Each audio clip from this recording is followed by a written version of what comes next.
Inanunsyo ng Supreme National Security Council ng Iran ang pagtatatag ng Persian Gulf Strait Authority o PGSA, isang bagong ahensya na mamamahala sa mga operasyon sa Strait of Hormuz. Ayon sa Tehran, magbibigay ang nasabing ahensya ng real-time updates hinggil sa galaw ng mga barko sa nasabing strait. Hindi pa ganap na malinaw kung ano ang eksaktong tungkulin ng PGSA, ngunit una nang iniulat ng Iranian media na bahagi ito ng sistema para maisakatuparan ng Iran ang soberanya nito sa Strait of Hormuz.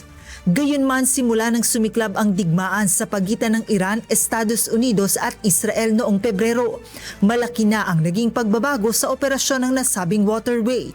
Hinaharangan ng Iran ang mga dumaraang barko sa strait bilang ganti sa mga pag-atake ng US at Israel, habang nagpapatupad naman ng Washington ng sarili nitong naval blockade sa mga Iranian ports.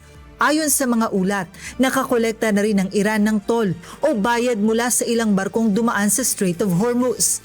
Nitong mga nakaraang araw, lumutang din ang mga ulat na balak ng Tehran na mag-alok ng insurance sa mga barkong dadaan sa strait gamit ang cryptocurrency tulad ng Bitcoin. Magbibigay umano ang Iran ng insurance coverage at digital verification sa mga cargo ship na bibiyahe sa Gulf waters kapalit ng bayad.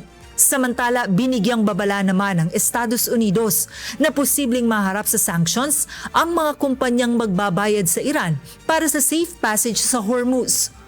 Tutol din umano ang China sa anumang paniningil sa mga dumaraang barko sa nasabing international waterway.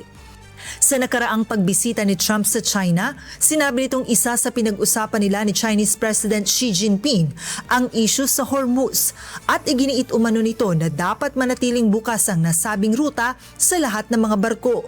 He wants them to open up the strait.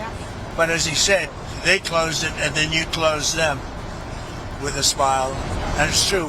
Nanawagan din ng United Nations sa agarang pagbubukas ng Strait of Hormuz at pag-iwas sa anumang uri ng diskriminasyon o pagharang sa mga barko. Nananatiling maingat ang maraming shipping companies at insurance firms sa pagpasok sa Gulf region dahil sa pangambang muling lumala ang sigalot sa gitnang silangan. Joan Nano, humahataw sa balita ngayon.